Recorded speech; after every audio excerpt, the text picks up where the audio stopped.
पक्षी, जानवर और चमगादड़। एक बार जानवरों और पक्षियों के बीच युद्ध होने वाला था। दोनों लड़ाई के मैदान में आ गए। इस बीच चमगादड़ झिझक रहे थे कि वो किसका साथ दें। जब पक्षियों ने उन्हें बुलाया तो वह बोले कि हम तो जानवर हैं, और जब जानवरों ने उन्हें बुलाया तो वो बोले कि हम तो पक्षी हैं और हम उनका साथ देंगे। सौभाग्य से आखिरी क्षणों में लड़ाई शांत हो गई। कोई युद्ध नहीं हुआ। चमगादड़ अपने आप को पक्षी समझते हुए अब पक्षियों के साथ जाना चाहते थे, पर वे उन्हें अपनाने को तैयार नहीं हुए। तब वह जानवरों के पास गए, मगर वे भी उन्हें मारने के लिए पीछे भागने लगे। निराश होकर चमगादड़ों ने कहा, हमारे लिए कहीं भी जगह नहीं है। तभी चमगादड़ों ने देखा कि जानवर और पक्षी उन पर हमला करने के लिए आ रहे हैं। वे बहुत तेज़ी से उड़े और एक अंधेरी गुफा के कोने में खुद को छिपा लिया। तब से वह अंधकार में ही बाहर निकलते हैं और उजाला होते ही छुप जाते हैं। चमगादड़ों को किसी ने भी नहीं अपनाया और उन्हें वहां से भगा डाला।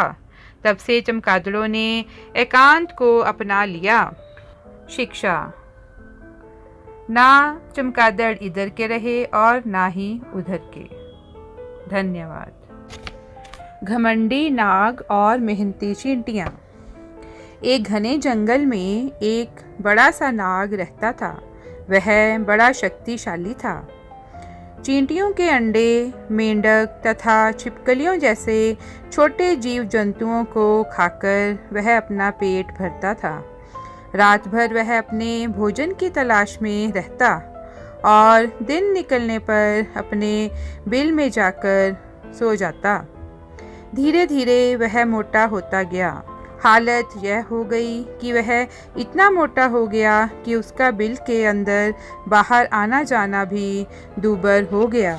आखिरकार उसने उस बिल को छोड़कर एक विशाल पेड़ के नीचे रहने की सोची, लेकिन वहीं पेड़ की जड़ में चींटियों की बाम्बी थी और उनके साथ रहना नाग के लिए असंभव था।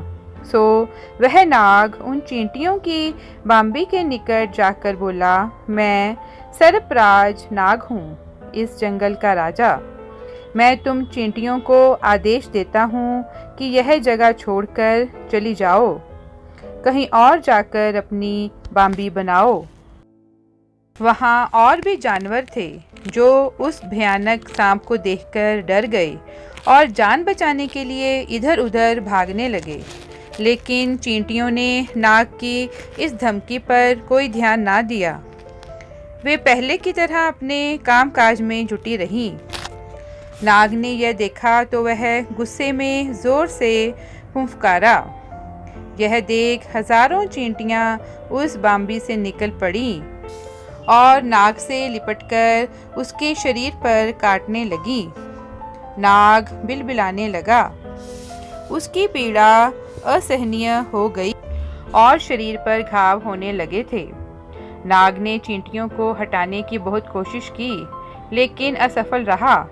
कुछ ही देर में उसने वहीं तड़प तड़प कर जान दे दी। चींटियों ने अपनी एकता के बल से भयानक शक्तिशाली नाग को मार डाला था। शिक्षा: इस कहानी से हमें यही शिक्षा मिलती है कि बुद्धि से काम लेने पर शक्तिशाली शत्रु को भी परास्त किया जा सकता है। आशा करते हैं कि आपको ये कहानी अच्छी लगी। अगर आपको ये कहानी अच्छी लगी तो इसे लाइक और शेयर करें, और अगर आप इस चैनल पर नए हैं तो इसे सब्सक्राइब करें और बेल आइकन को प्रेस करें, ताकि आपको आने वाली हमारी हर नई वीडियो की जानकारी मिलती रहे। धन्यवाद।